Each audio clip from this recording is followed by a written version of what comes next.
So I was explaining to Linda and Michelle that I usually do not write political poetry. I usually don't write anything political because it's kind of like I try to be tactful. I don't want to offend anybody, and so I have conversations with people, but I don't like conflict over it.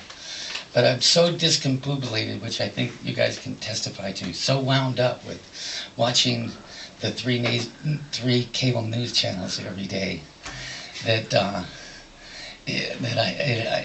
it's like I have to have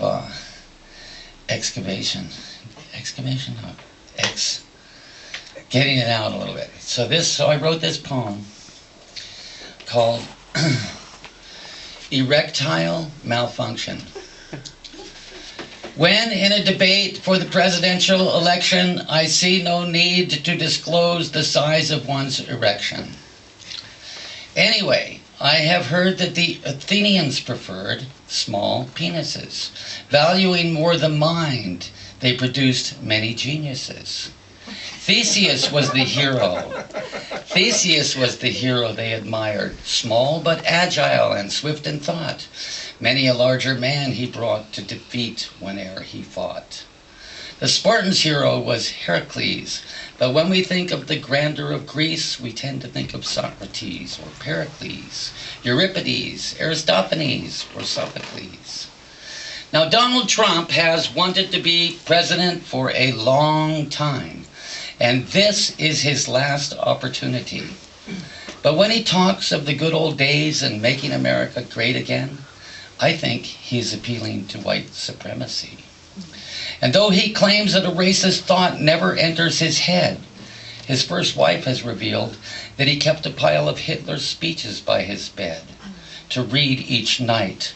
That gives me fright.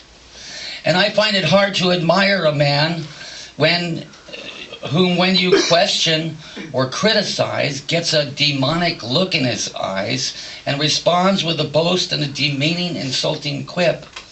Do we want a narcissistic bully to be the captain of our ship?